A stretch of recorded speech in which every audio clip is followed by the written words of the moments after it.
waxaad ka mid ahayd guddiga qabanqaabada xafladda bal dareenkaaga xafladda soo dhawaad bismillaahir rahmaanir rahiim awalan magacaygu waa cali cabdi cali kiimiko ku magac dheer ilaahay baa mahad iska leh subxaanahu wa tacaala maanta noo fududeeyey inay noo qabsoonto caleemasaarka beeldaajo cali beeldaajo salaad runaantii guddigii qabanqaabada ayaan ku jiray aad baan ugu faraxsannahay in wax walba sidii aan ugu talagalnay ee noogu qabsoomeen run ahaantii beeldaajaha mar dhoweyd ayay ahayd markii aan soo dhoweynay airboortka Boosaaso International Airport aan ku soo dhoweynay maantana hadda waxaan soo gabagabeynay caleemasaarkiisii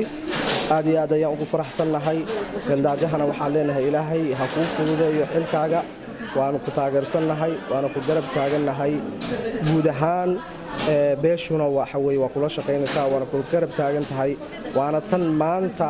halkaas kuugu qabatay xafladda waxa weeye ay ka soo qayb galeen ismadii Puntland nabadoonnadii iyo dawladdii dadka socda beeldaajaha waxaan leeyahay ilaahay garabkaaga ha galo waxa weeye xilka lagu idmadayna ilaahay subxaanahu wa tacaala ha kuu fududeeyo daljiridinku aad iyo aad ayaa inugu mahad celinaya run ahaantii mar walba waxaad ka shaqaysaan inaad bulshada baahiyaha kala duwan ee qabto iyo waxyaabaha wanaagsan ay qabsanayso iyo amnigaba inaad waxa weeye gudbisaan oo aad dadka u gudbisaan aad iyo aad ayaa inugu mahad celinaya wassalaamu calaykum waraxmatullaahi wabarakaatu والله لاست ويدي بدوني بهالله قد